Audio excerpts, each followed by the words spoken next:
So I think it's me. I think I'm the problem. You're the problem. It's you. Yep, it's me. I'm the reason the 76ers are bad, and I know we are such Sixers homers. But if you listen to last episode, we debated what would be the best team to jump on and kind of become a fan of that wouldn't be the most egregious bandwagoning team, but would have a decent chance at playoffs. And my hot take, by the way, I told Chase that I want to come on his podcast, and I'll run you through my thinking here in a second. But back to the main point. After all that, we decided it was the Memphis Grizzlies. So I declared my fandom for the Memphis Grizzlies. They are now 3-7 in their last 10, and they have some headlines that are not great with JJJ rolling the ankle, the grade 2 ankle sprain week to week. We got Ja saying that he shouldn't have come back. Fans are calling him washed. Everyone's tense and angry, and it feels a lot like the 76ers. So I think it's me. I think I brought the bad juju. I don't think it's nearly as bad as the Sixers. I know we want to be homers. We can't do that. The Grizz are at least in playoff position. They're going to compete for something. And I think a lot of it's injury based. Like, I don't think these are. Sure. I don't know. I'm a little more optimistic this morning because they beat the Mavs last night. Ja had 31 points. And more importantly, after the game, he said, hey, I felt like myself tonight. Like, that's what I'm looking for. I need to get that going. Desmond Bane was great. So, another guy that you would need to step up without Jaren Jackson. Yep. So, I mean, yeah, the biggest thing is, to me, is like you mentioned already with JJJ turning the ankle. I mean, yeah, any long-term success you're going to have in the playoffs, you need him to be 100% for. I guess I just bring up the worry, right? So the Grizzlies are 39-24. They're 3-7 in their last 10. You got the Rockets right behind them. But they're 5-5 in their last 10. So they seem to be, they were in a little bit of a slump, but they might be figuring it out now, right? So they're really only a game back. And then right behind them is an 8-2 Warriors team with a Jimmy Butler boost. You're 5 games back. It might even be like 4 games back with the Warriors. And then even right behind them, tied with them, is the Timberwolves, who are 6-4 in their last 10, seem to be figuring out. They're on a 4-game win streak. Like, it is wild that, well, a few of them have 1 win, so I don't count them as a win streak. But it is a bit of a concern. Like, you definitely don't have enough of a cushion to really chill, I guess is my point for the Grizzlies, which makes me a little bit worried.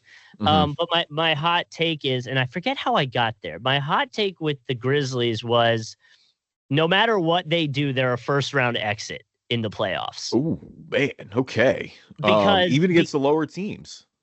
Well, but I don't think they're going to be going up against a lower team. Like, I think right off the rip, you're going up against the Lakers, Thunder, Nuggets is probably what happens. And that is not a good, like, I wouldn't take the Grizzlies in that. And I'm supposed to be a fan of them. Yeah. I mean, if you get the Thunder, obviously I agree there. The Thunder are the top dogs in the West. You got to give the Lakers credit the way they're playing right now. Dude, no doubt about it. I'm a little like, but if you get somebody like Denver or Houston or the Warriors, though, I don't think that's an instant loss. Houston is the only one I'll get with you on. I think the Warriors are going to be weirdly scary with Jimmy B because we know what he does in the playoffs, and you also have Steph Curry on that team now. I agree with that, actually. I do not feel good about the Grizzlies' potential in the playoffs because I really do think they slip.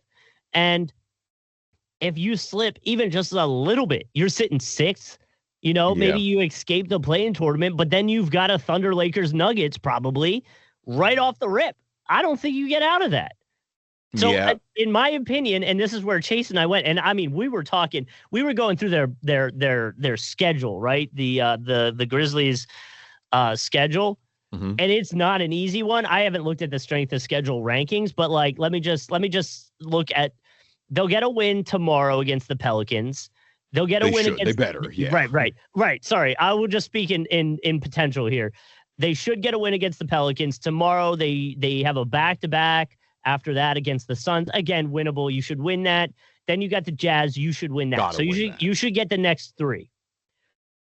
Then you go on a bit of a situation where you got the Cavs. I don't feel great against that. You go up against the Heat. I feel good. You should beat them if you're the team you are. You should beat them. You got the Kings, which will be a weirdly hard one, but you should be able to beat them. You got Trailblazers. You should win that. Portland's been feisty though.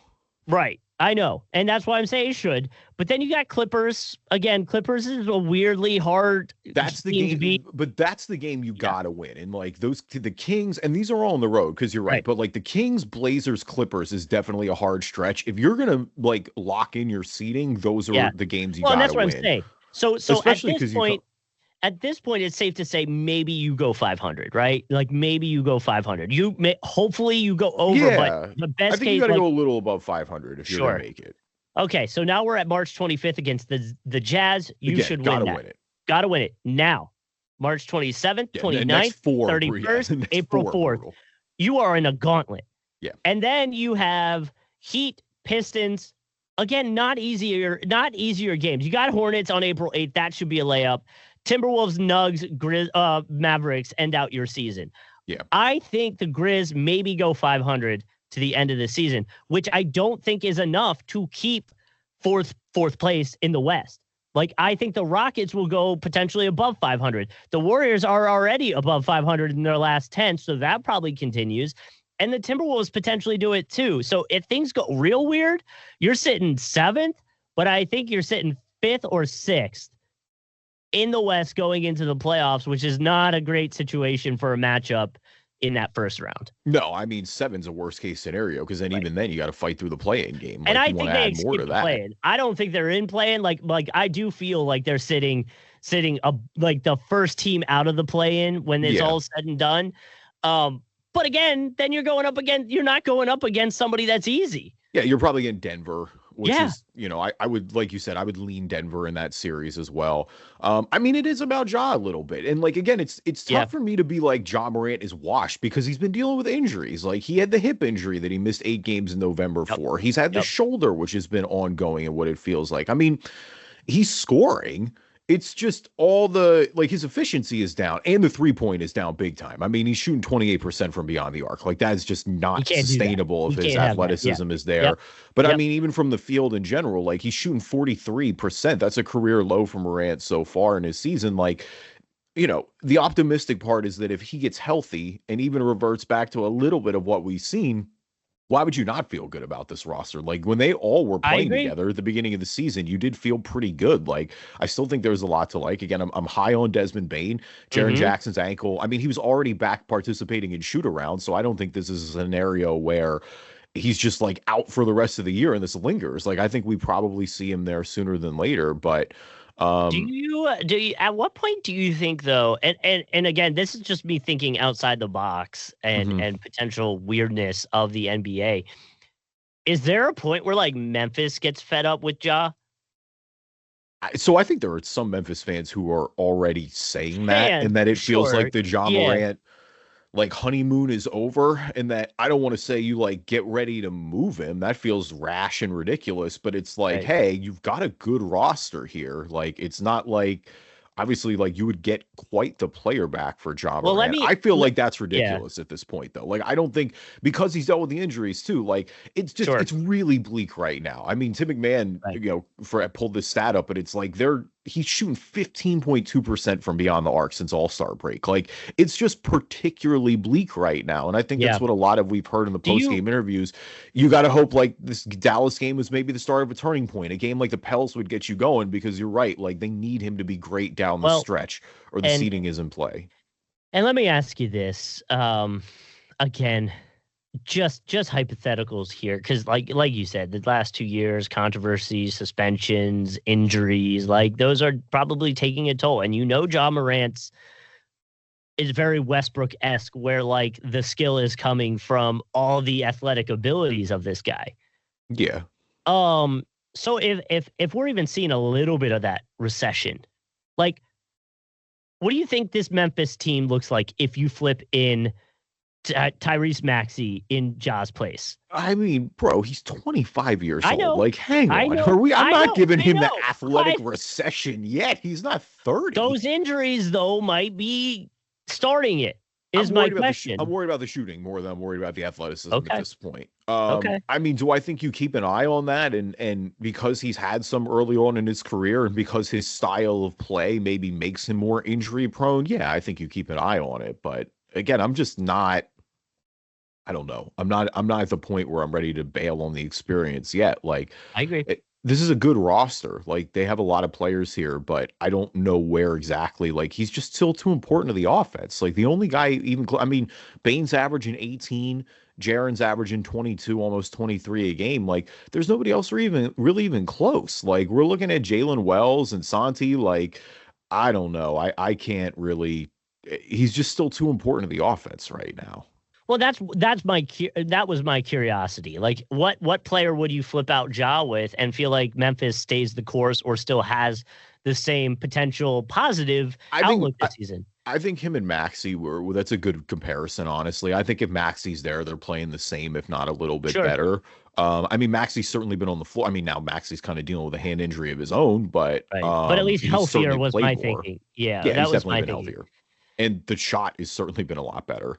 Though, again, bad stretch for Maxey to really make that argument, too. It's like, you want to talk about the numbers, and this, like, Maxey's had a nightmare past few weeks. But again, I think, kind of like Ja's dealing with the effects of the shoulder injury, I think Maxey's dealing with the hand injury right now. So, like you said, though, it's tough in the Western Conference because with Golden State putting the pressure on now, like, there isn't just that, they're linked in that group right now with Houston, with Denver. Like, they're still have a little bit of insulation here. The Lakers are starting to obviously trend the other direction, and we'll get to them in a bit. But there are only two teams after the 9th seed in the Western Conference that are not above. I don't want to say above because one's tied.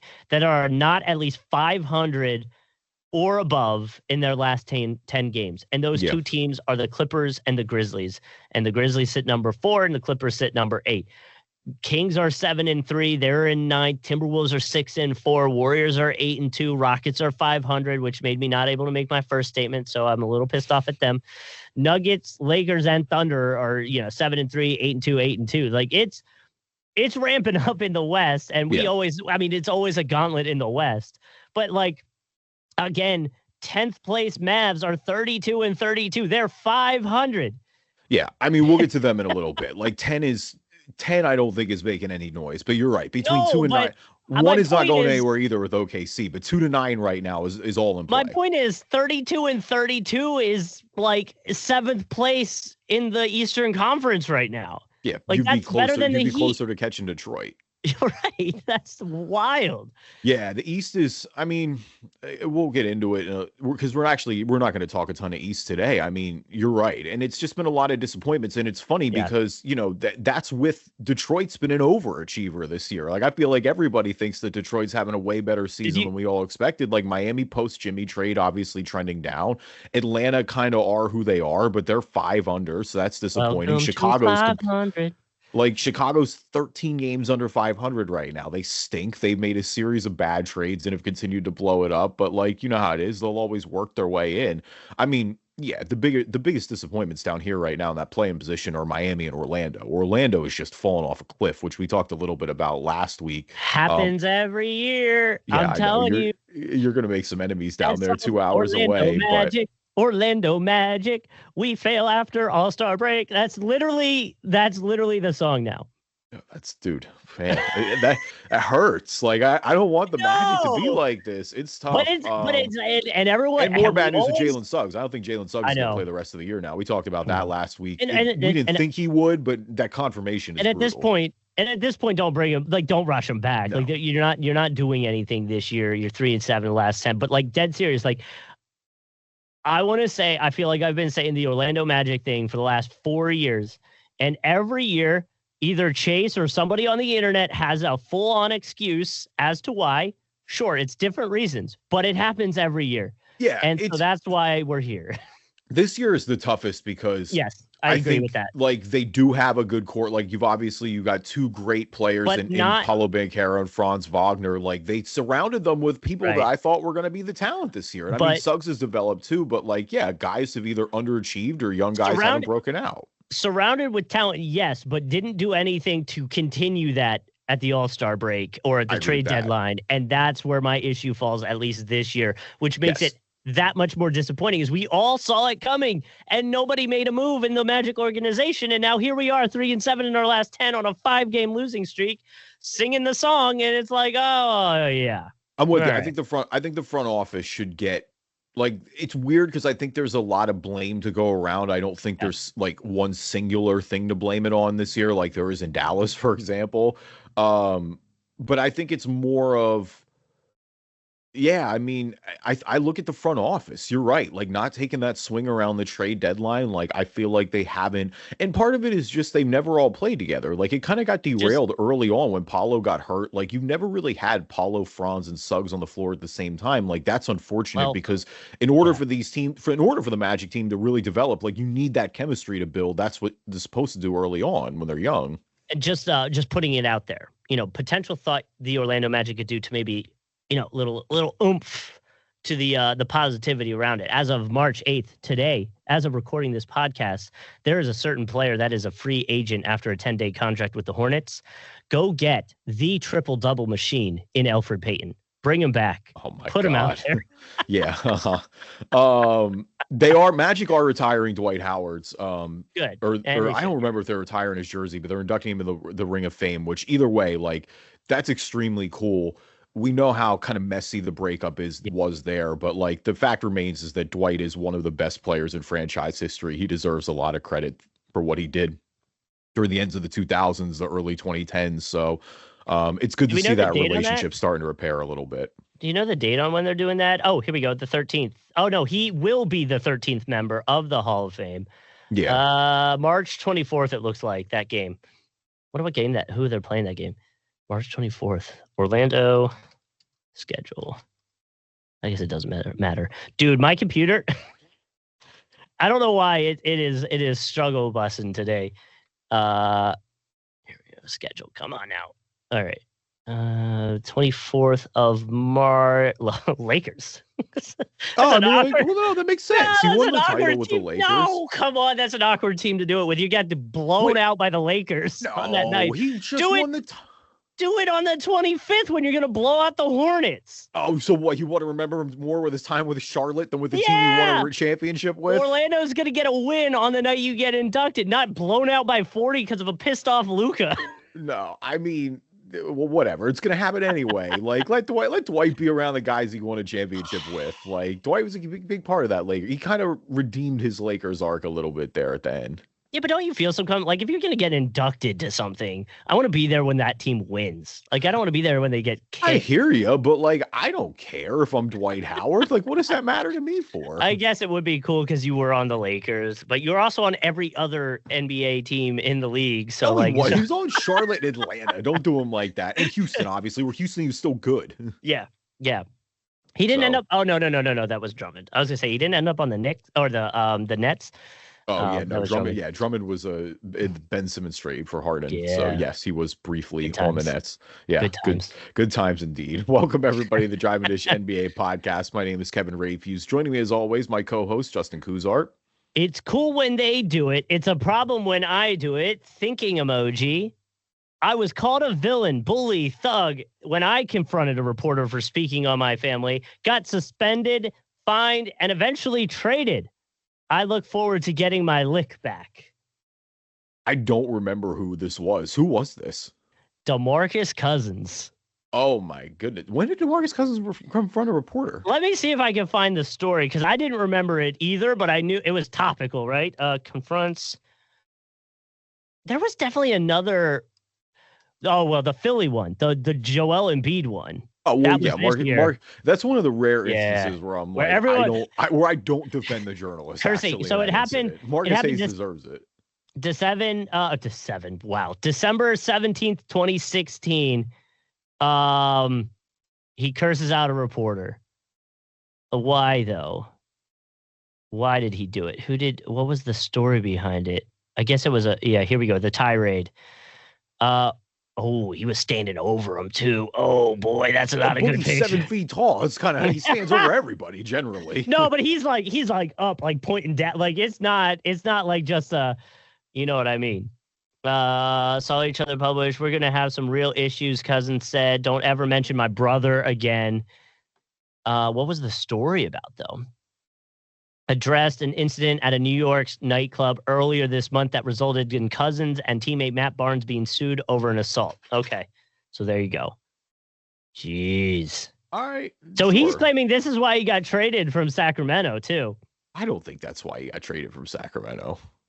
Well, maybe it's part of it. Who knows? I think there were a long list of reasons he got traded from Sacramento, and I'm not even blaming that on Boogie. Like, that sounds like I'm blaming it on Boogie. I very much blame it on the organization as well. Like, the Kings were peak, like, Kangs back at that point. Oh, yeah.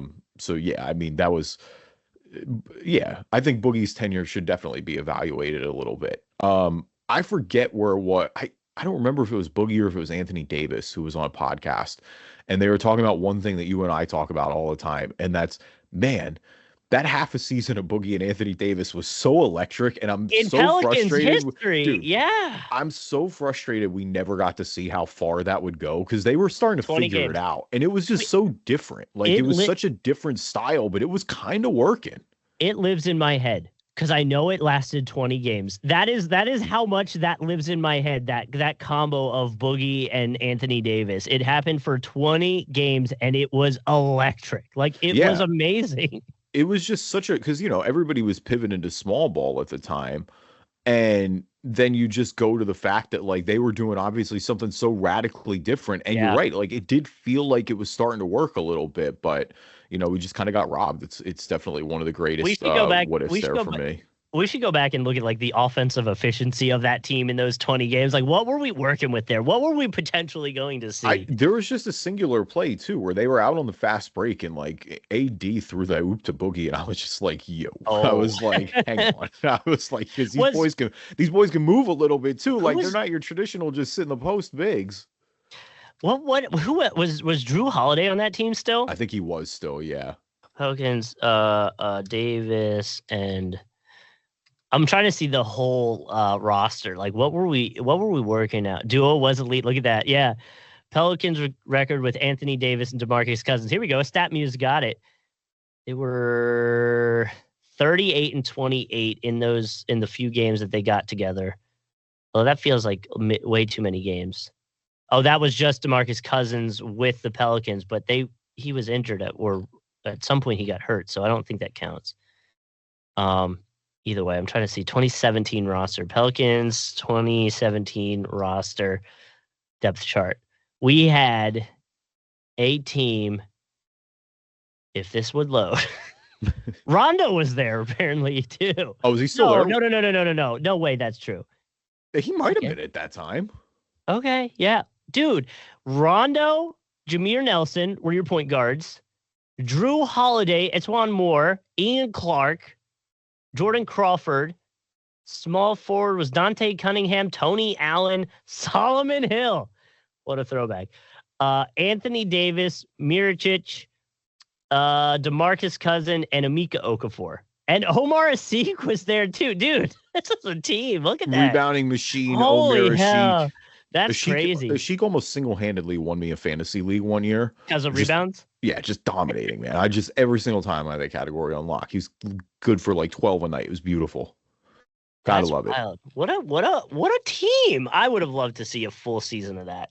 Never got to see it through, man. It's really unfortunate. Leave us a review on iTunes, good or bad. We'll read them on the podcast. If you're not an Apple user, Google Play Store, Spreaker, Spotify, TuneIn, Amazon Music, Player FM, anywhere you find a podcast, you can find us. And you can find us on YouTube. You can watch a video version of the podcast and see my dope LaFarve hat. I'm shouting them out because, like, if you're from Jacksonville, you know. And if you're not, then you have no idea what I'm talking about. And you can Google them if you want. But we're on YouTube. You can subscribe there. Make sure to subscribe so you get notifications when new episodes are coming out. You can also leave us comments. And we are more than happy to chime in and chat about it. Now, a word from our sponsors. So we come back with Jason Kidd denying claims that Kyrie Irving's workload led to the ACL injury, which is clearly probably part of the problem. I mean, guy with a long list of injury history, including multiple knee injuries at this point. Like, it feels like that's, 32 years old. Like, and again, Kyrie was cooking. Like, that's why this is so unfortunate. And that's what's crazy about all this is Kyrie has been the most, like, normal, calming voice in this storm of a Maverick season. And it is. And I mean, I think this was the final like FU to the basketball gods from the Mavs to knock Kyrie out, who again has been such a good soldier, who has played such good basketball this season and last season. And really, I mean, just since coming over there in general. And it's for him to now be out, ACL injury for the rest of the season, probably a good chunk of next, man. Just brutal. Shout out to AI for this one, right? We got the Mavs Luka weirdness timeline, right? And I know we want to talk about the Kyrie thing, but let's just take an eagle view of this real quick, right? The Mavs trade Luka. The fans protest. We got some fans getting kicked out of games for certain signs. You got the Lakers' reaction when Luka puts on the jersey and doubles down that he didn't want it to go or didn't want to go, didn't know about it, blah, blah, blah. Has his first game against the Mavs and obviously goes off. The Mavs have these weird internal dynamics. And before all that, we should go back that Dirk actually went to a Lakers game. You know, the prodigal son of the Mavs even is like, this is weird that we did this. And now he's in LA watching Luka. And now the Mavs raise ticket prices. The Luka's new teammates are talking about chemistry, all that stuff.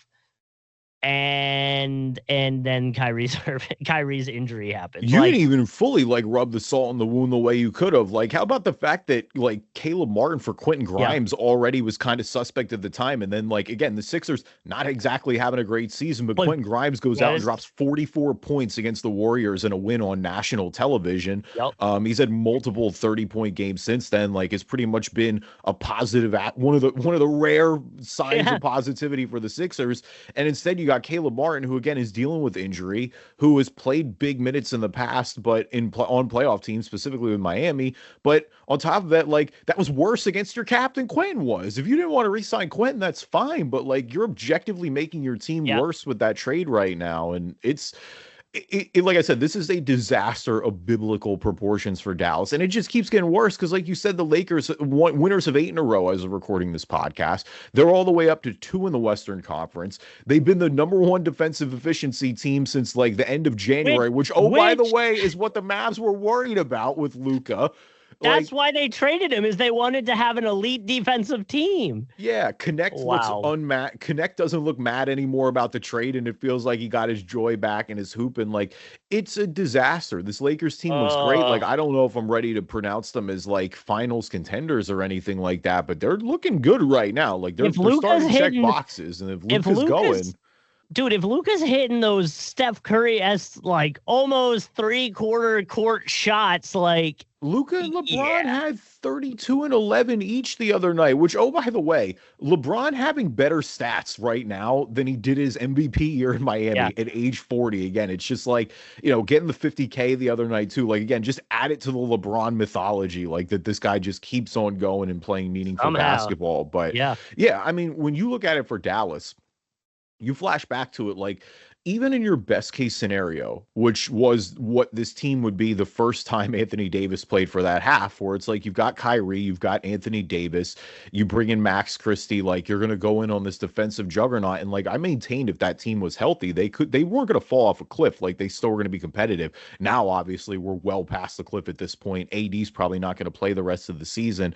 And honestly, like, post Kyrie injury, there's a very real argument that you should fully blow it up and even look at flipping AD again, flipping Kyrie. Like, it's just, you basically, again, this is why the Luka trade is so unforgivable. It's like, you move 25-year-old Luka Doncic, not even in fully the prime of his career, to basically go all in on a 2-year window with 2 guys that are great, but just have dealt with a ton of injuries over the course of their career. And now guess what? They're both already hurt for the rest of the season. And you're like, probably a year and a half of your 2-year window is already tanked. Like, this may have already slammed shut before it even got off the ground. Like, oh man, Nico Harrison, dude, the poor Mavs fans. I can't get over it. And again, I think you and I are struggling through the worst season of our franchise and probably like maybe our lifetimes, honestly. And I look around and I go, there are truly like 1 or 2 teams, but definitely with Dallas, where it's worse. Like, it's horrible. I can't get over it. Like, it's just, I mean, they, at the bare minimum, need to get Nico Harrison out of there. If you I were to know make who I feel the worst for, who's ironically healthy to stay through all this, because like Daniel Gafford's probably going to be out for the rest of the season. Lively's going to miss time as well. He might be done for the rest of the year. I feel bad for who got hosed the most in this was Klay Thompson. Klay Thompson came there to play with Luka. My guy is back. Bro. He's healthy. He's starting to go. He's having a pretty solid season his first year outside of the Bay, and basically just got sold a bag of goods that doesn't work. Like now you're just stuck there in this mess. Like hopefully if they are able to move him this offseason, because I think you already have to be at that point. Yeah, Klay is like, look, we gotta send me somewhere else, man. At this point, like I'm trying to compete. Like y'all did me dirty. Like I came here under the guys that we're gonna win. I am curious because you alluded to it with the Sixers' bad season and the Mavericks' atrocious season. Who would you say is? And I'm gonna make you do 5. Okay. 5 teams, and you can do them in order if you want, or just say 5. That are from a fan base perspective that are having the worst seasons. 5 teams.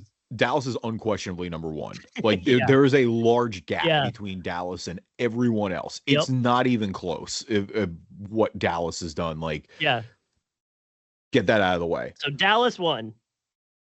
Not in the order, and I guess maybe you can mess around and rank them a little bit here for me too. So like.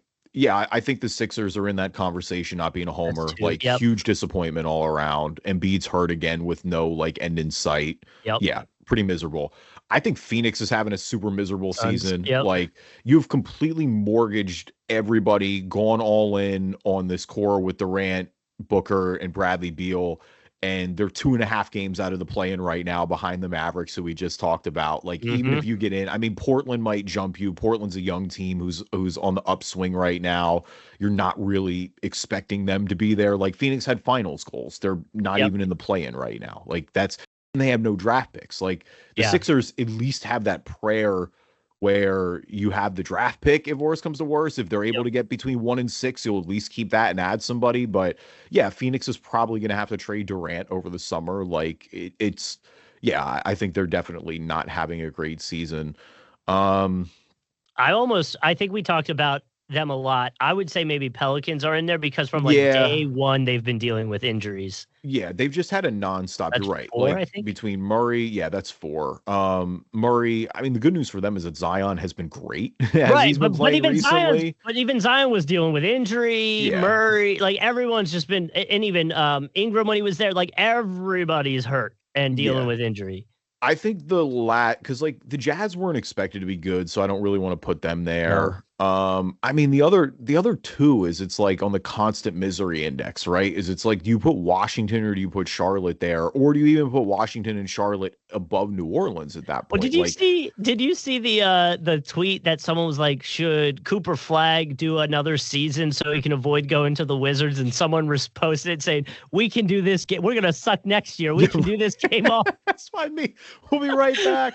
We'll see you next year then. I mean the Hornets. Because they kind of like injuries.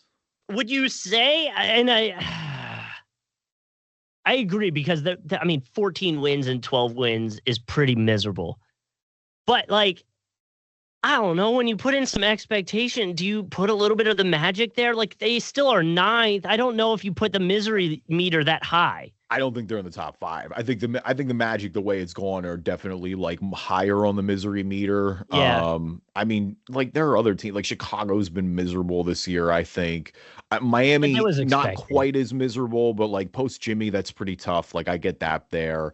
I mean, honestly, like Minnesota, they're 36 and 29, but like kind of it doesn't feel like they've been super good this year. Well.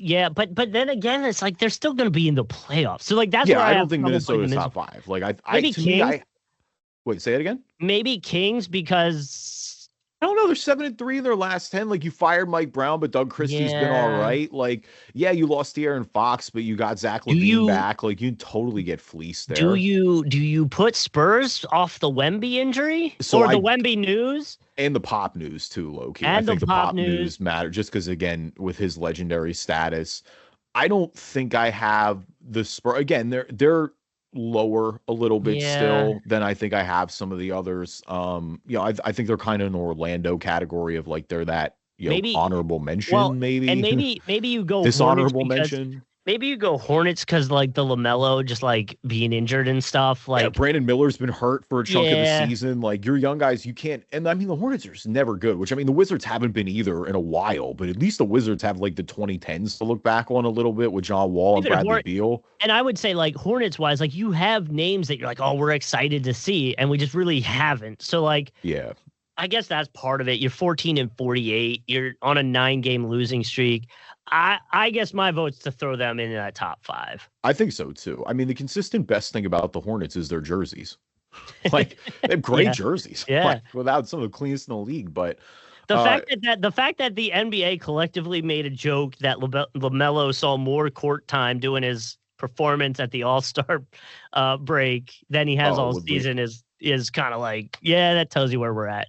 I mean, yeah, the Pelicans, it's tough with there's a part of me that says keep the Pelicans out, but I think off the injuries, you have to do Pelicans. So yeah, I mean, I'm comfortable with it being Dallas, the Sixers, nine order after Dallas. Dallas is unquestionably 1. And then Dallas is number 1. Some sort is like, some jumble of the other 4. I'm cheating. I'm doing 6, man. It's some combo. The other not include because Dallas is, Dallas is on their own planet. Let's put them in their own stratosphere of suffering. And then the other 5 are the Suns, the Sixers, the Hornets, the Wizards, and the Pelicans. Not in any particular order, but I think those are definitely the more miserable fan bases in the NBA this season. I would go as far to say I think Mavs and Sixers are 1 and 2, and then you can throw in anybody else after that. I think that's a hard sell. I think it's a hard sell to Hornets fans. I think I agree. I get it's different with the Sixers because the Sixers had expectations. Like, dude, we were supposed to be competing. Like, we were a team that was supposed to be going up against the Knicks and Celtics, yet we couldn't be further from that. I was high on this roster going into the season. I really thought they had a great roster, and it's just been a complete nightmare. And I'm talking about like tanking at this point. You finally get out from under Tobias Harris, and you get worse. Like you get a worse. Did you see they got booed at WWE? They had a WWE event in Philly, and they all got booed. It was like Paul George, Yabu, I think Quentin, and somebody, I forget who the fourth one was, which I feel bad because I'm like, Yabu and Quentin probably don't deserve to be booed. Like, it's all right. I promise you those guys weren't getting booed. It was directed at one specific person. So no, it's Paul George, which, like, again, we don't. But he stopped the podcast, so at least he'll have that. He's focused. Huge. I'm glad. I'm glad the focus is back as they're 20 games under 500. All right, who's balling, who's falling? Our NBA version of the stock market. We always like start with the good for the bad. And so for balling for me this week, the Cleveland Cavaliers, winners of 13 in a row. We talked about a lot of bad teams that are miserable in the Eastern Conference or just the NBA in general. The Cavs are not one of them. More importantly, I think something that we've talked about with the Cavs has been that, how do you do against OKC? How do you do against the Bostons of the world? Their last loss was to Boston on February 4th, and they haven't lost since, including a big win over Boston the other night on the road in the Garden. We talked about that a little bit last week, but 123-116. Donovan had 41. They've been grinding them out since then. I mean, overtime win against Portland. They beat Chicago. They beat Miami. Ugly win against Charlotte last night, but again, you found a way. I mean, look, they're 53-10. The number 1 seed is going to go to them pending something drastic happening. They're just checking boxes to me with DeAndre Hunter, man. It really changes my outlook there a little bit. And I mean, this win streak, realistically, 13, yeah. They're going to Milwaukee. But then you got the Nets, you've got the Grizz, you've got the Magic, you've got the Clippers, you've got the Kings. Like, they've got a West Coast road trip, and even that, the most brutal ones there are like the Clippers, the Kings, and the Suns. Like, I don't know. Their schedule's pretty soft the rest of the way. I mean, there's not really anybody. They've got the Knicks once, but again, we got to see what Brunson's going to look like. I was just say we'll talk about that here in a second, probably with Fallin. So like, yeah, they have a very favorable schedule to close out. Like, I got to look back at their. I'm actually going to Google that now. I want to see the most wins in Cavaliers because you obviously had a most with LeBron. You had a ton. Yeah. At some point, the Cavs had 66 in 08-09. So yeah, peaking LeBron. I mean, dude, they're at 53 right now. Like, how many games are left for them? Hold on, Cavs. Yeah, schedule. 8, 9. 1, 2, 3. Oh, you'll probably beat me to it. There's 19 left, so you got to win 13 of 19. Oh, so let's do the to math. tie it. Let's do the math. Bucks, Cavs, maybe. Let's stay on the safe side and say no. All right, well, let's just count the obvious ones here. They should be Brooklyn. They Grizz? should beat Orlando at home. So you're not going to count Grizz? We'll come back. No, we'll come back to it. I'm giving them the obvious ones first. Okay. They'll win the Nets at home. I think they should beat Orlando at home. I think you should beat Utah on the road. I think you should beat Trailblazers. We'll come back to it. As crazy as it sounds. Okay. I'll give them the Spurs at home. I'm gonna give them the Spurs on the road as well. I'll give them Chicago at home for sure. We're at 6. Yeah, and I mean the rest of these, like you've got a home and home with Indy. You've got a home and home with the Knicks, who I feel like you could split with. So there were a lot of like very like winnable games that I kind of skipped over. I could see them winning 13 and 19 to end this season. I'd give them the Nets game. I'd give them the Magic game. I give them Clippers game. We're at 3. I give them Kings game. I give them Suns game. That's 5. I give them Jazz game. That's 6. I give them Trailblazers. That's 7. You're having them sweeping a 5-game West Coast road trip. You're better than me, pal. Baby. And on a back-to-back too. Yeah, you're way better than me. This Cavs team's built different. They beat the Spurs. I think they beat the Pistons. Beat the Clippers again. They beat an injured Knicks. They beat the injured Spurs. So they just not losing the rest of the year? I don't see a loss on this schedule. Bro, they just beat the Hornets by 1 point last night. They're gonna slip somewhere. The only loss is tomorrow night against the Bucks, and then the Cavs win out, lock it down. Wow. Okay. Cavs were 18-game win streak to end the season. That would be something crazy. Could you imagine if they won 18 straight and then won 16 in a row? Because they're about to lose to Bucks, so that'll end the streak there. Yeah, but they had 19 left. 19? Oh yeah, hell yeah. 18-game win streak. I'm in. Wild. Lock it down. Yeah, we'll see if they start resting at some point, but just listen. Someone listening right now, if you're not driving, you got a notepad, just say Justin said March 8th, Cavs will lose to the Bucks tomorrow, March 9th, and then they will win the rest of the games. They will go on a win streak to end the season. All right, I like it. Firing the cannon a little bit. All right, who's falling for you this week? I don't think I did Ballin yet. Oh, Ballin. You're right. My bad. No, you are right. You did not do Ballin. Who is balling for you this week? So for my Ballin, we're going out to the Phoenix Suns Denver Nuggets game, which went into OT. The Denver Nuggets won 149-144. Shout out to the high performers. Aaron Gordon dropped 27 points. Christian Braun dropped 25 points. Went 25, 5, and 5. Looked like he had a game winner. So KD struck. Yeah. But no one will be talking about those guys because Jokic went 31 points, 21 rebounds, and 22 assists in 45 minutes. And also would not comment on it in the post-game interview. Like he wouldn't talk about how that's a historic moment. But either way, Jokic continuing to surprise everybody and absolutely being a monster. Yeah, the first time it's ever happened in NBA history. Like he doesn't want to talk about it. It's such a Jokic thing.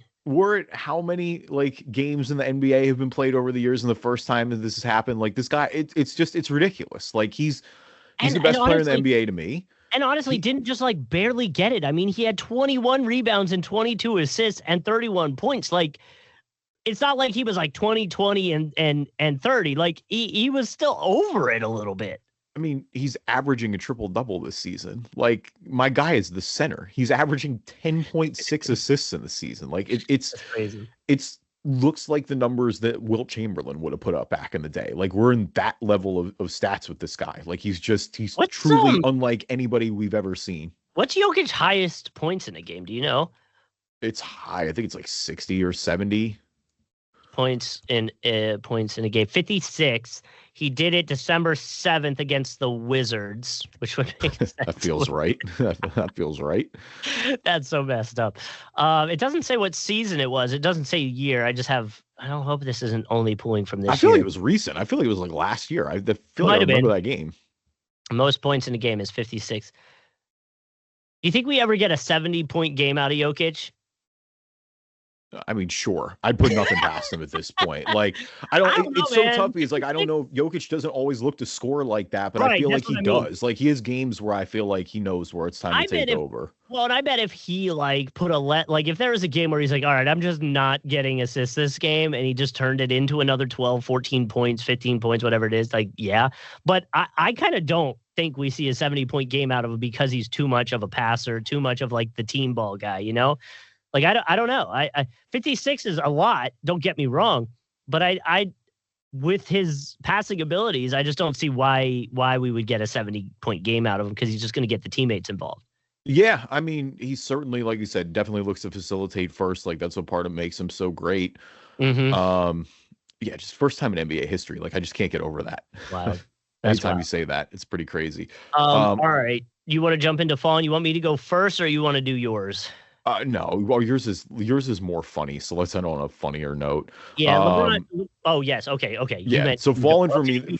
Yeah. Fallin for me this week is Jalen Brunson, who got hurt at the end of the Lakers-Knicks overtime game the other night. Huge win for the Lakers. Obviously, disappointing one for the Knicks. The good news is, because initially this looked bad. Like, there were people like saying grade 2 right away. You know, there were worries about a fracture on the initial imaging, and where it was like, hey, is he going to miss like months, which would obviously radically derail the rest of the season for the Knicks. Thankfully, that doesn't seem to be the case. The early imaging there seems positive, so maybe this is like a day-to-day, week-to-week type thing. But it's, you know, it's not going to be him being out for the rest of the season. They're basically expecting about 2 weeks at this point, I think was the latest report. So, you know, obviously a little disappointing now for the Knicks, who are trying to round into playoff shape, but, you know, 2 weeks isn't going to end your season. 2 weeks means he'll be ready to go come playoffs. Yeah. I did want to point out his on-off stats. The Knicks are minus 5.6 when he's off this season. Yeah. Worth mentioning, because like that's what you're gonna be dealing with a little bit. But like you said, I think at this point with the Knicks, it's we already know they're in the playoffs, so like it's not the biggest hit. You know, just get him back is kind of the deal. Yeah, for sure. And again, like you said, it looked so much worse when it happened, and so I think you got to be relieved that it wasn't that. Like, that's just, again, what I keep coming back to here is that you know, when they initially said that they were worried about a fracture, it's like, yeah, that's not good.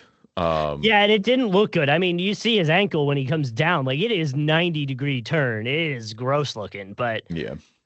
You know, we need that second round series of a fully healthy Boston versus a fully healthy Knicks. Yep. Yeah, we don't want to get a good matchup like that taken away from us because of injury. You know, like that's what we don't want. So, hopefully he'll be good to go, and obviously we'll be excited to see it in the playoffs. I don't think the Knicks are at any point worried about not making the playoffs. So I did see the Cavs have secured at least a top 6 seed. As someone posted that the other day. It's like, okay, well, at this point, they secured the number 1 seed. They're so far. They're almost, what is it? They're like 8 games. They could, in theory, lose the number 1 seed, but like you have to have a meltdown of epic proportions to not get number 1. They will lose one more game. They will have 11 losses on the season. I'm just saying. So, all right. My Fallin is going to, I don't think it's LeBron. I don't know. More Stephen A, I think. LeBron James had a heated exchange with Stephen A on the court. Of course, cameras caught it, which was like probably best case scenario for Stephen A to make this into even more than it is. But Stephen A obviously made some comments about LeBron's kid. LeBron took exception to it, confronted Stephen A, and then Stephen A had to then speak on it again. And here we are. I did like Stephen A saying LeBron James was not coming to him as a basketball player. He was coming to him as a father. And obviously we know LeBron's a family guy. But also Stephen A, just like, don't, like, what are we doing here? Yeah, it's just, I hate this stuff. Like, because it's like, it just becomes a whole thing. And like, I hate when the journalist becomes the story in this instance, which is clearly what happened. You know, when LeBron was yelling at him, Stephen A is like, in the back of his mind, is like, oh God, I hope there's a camera on me right now. We're going to get so much content. Yeah, for sure. I don't know why he's suddenly country in my whisper voice, but my guy's from Philly. Like, I know. Yeah, dude. Like, it's dumb. Well, and it's that type of like sports coverage. It's like always that thing. And like Stephen A's going hard on Bronny, no doubt about it. I don't know. It's just like it's the state of sports media that makes me sad. Like I think of, the news of like Around the Horn getting canceled this week eventually with its last show coming, and I think about how much like that and PTI meant to me growing up, and how there were just great voices on there all the time, and it was like you didn't always agree with everything, but they were just people who cared about the craft, and Yep. I don't feel like it's just becoming like entertainment, and I don't really. That said, because what was Perkins saying the other day on Perk and Chuck were going at it. Chuck called was Perk that what out. it was? Chuck, Charles Barkley like laid into Perk, and it was ESPN's coverage in general. He's like, yeah, y'all just want to talk about the Lakers all the time, and you never talk about the Cavs, or it's just not. He basically, he called him unserious, and Perk was like, yo, basically like I'll fight you, like I'll stand like. But that leans into the unseriousness of it. Like, it's come super on. unserious, and we all know what it is, and that's what's frustrating. Is it's like now I will say, and I saw this tweet and it made me laugh. They were like, man, if MJ went and cursed out a reporter and then beat his favorite team while hitting multiple clutch shots, we would be talking about it as part of his killer legacy. And LeBron did the same exact thing, and everyone's just like, oh, it's another game. Well, and did you see the MLB and ESPN are essentially breaking up? Did you see that? Like they're not. I did see that. They're doing anything with them. Yeah. Good for them. Good for MLB. Like, I don't know, man. I wonder what they end up doing. Like, I looked at streaming services at that point, man. Like, I don't know. Well, they are, but that kind of sucks too. I agree. I understand what you're saying, but like, TJ, my friend who is an avid Yankees fan and loves MLB. Like, MLB is probably number one for him, even over football, if I had to guess, because dude watches like every Yankee game every year. Like, dude, no, it's fair. So, like, I get it. But he was always frustrated with ESPN's coverage of baseball because he felt like, Stephen A. specifically starts talking about baseball. It's like, well, what do you know? Like, why are you talking right, baseball? Exactly. Like, well, that's because ESPN's just done the whole, like, we're going to have the same person talk about everything instead of having people, like, stay in their lanes a little bit. Yeah, stay in your lane. You need an expert. It does need to be that way. And that's even podcasting in a way, you want them to stick on one subject. Just be the expert in that subject and let it ride, Yeah. That being said, I have 4 podcasts, and you should Yeah, right. No, it is funny, and I mean, look, ESPN's done the shift too. Like, it's funny how, like, because I remember that was NHL's fans that were beef all the time. Is that it's like, you never cover hockey, you don't cover it seriously. Now ESPN has the NHL deal, and they definitely are paying way more attention to hockey, and so it is kind of funny to see them like cycle off baseball as the sport now, where it's like, yeah, we're kind of out on. Dude, you know what I was thinking? Goes back to a few episodes ago. Maybe it was last episode. But I know there were some that we recorded that didn't make it out to the world. I'm still going to post that, by the way. I debated posting it all week, and the more I think about it, I'm like, I am going to post the silent episode. You know what? If somebody wants to watch an hour of us, sync, or lip read us, yeah, you can figure it out. But I was thinking about this. What if it's the Open, right? Where golf, right? And because I'm in the golf mind, right? TBC, the Players Championship is about to kick off here. But I was thinking, what if you did like almost like how we were talking about the hockey All-Star game this past season or the past few weeks? What if you did like an Open style game where you have it's 2-on-2 in the All-Star break, but you like break it out like for country or something like that. Like you have a USA team, you have a France team, and you just do 2-on-2 basketball and you just let it be a huge tournament. Or you do multiple, like USA versus the world. So the world can put against a bunch of 2v2 teams together, and you get US teams that makes a bunch of 2v2 to face off against them. And every win for each side counts as a point against, and you just watch it slowly track. So like, LeBron and Ant lose to somebody, so now the world gets a point, but we got these two other going on, and you could just cycle it, keep the games going, don't let it stop. That could be kind of fun. Yeah, I don't know. I mean, I love the one-on-one tournament for sure. I mean, the WNBA did it. I just think the egos would get in the way. Right. But that's why I think you got to do 2v2 just to keep it a little more interesting. But like we said, there's so many world players and there's so many USA players right now. You do 2 USA versus the world, 2v2, and at the end tally of games won, that's the winning whatever, and you present a trophy, you do a whole thing. Yeah. And it's not necessarily a tournament. It's like, maybe it's a strategic thing where like each team can only play twice at most. So then like a LeBron and Ant team, you kind of hold them back till the end to see where you're at with everything. And it's like, oh, we really need a win. All right, throw LeBron and Ant back out there into a 2v2 against, whoever, Wemby and freaking Gobert. Like I think that'd be kind of fun. It would. I mean, and obviously you can run a little more of the like small big combos there and you see how like Rory McIlroy like gets into those like they get into it. They're so into it. So like I think you would get a little bit of that countryism in there, and I think it would get exciting. Yeah, I mean, I would, and yeah, definitely, like you said, if it's USA versus World, there's a little more. The matchups would be interesting. I mean, there have been people talking about breaking it down to a few squads as well. Having kind of the way they did this year. I still want to see the like full USA v World. Like, I think you should do it at least once. I feel like that would bring the intensity, but I mean, I'm fine with 2-on-2. I mean, because I do think they take it more seriously. Like, I want to see the 1-on-1s, but again, I just think ego is going to get stuck in the way there. Like, their guys are not going to let each other win or get out there. Yeah. Well, it's like I think like when the W did it, like Breanna Stewart lost bad, and like she's one of the better players in the league, but like she got cooked. It was like I want to say it was like 11-0 type deal in a 1-on-1 game, and it's like they're gonna be some of these guys are gonna be asking to erase the footage if that happens. Like I don't know. Again, I get it out of here. Yeah, we'd see that pretty quick, and so I don't know. I would love to see it, but we'll see. Yeah.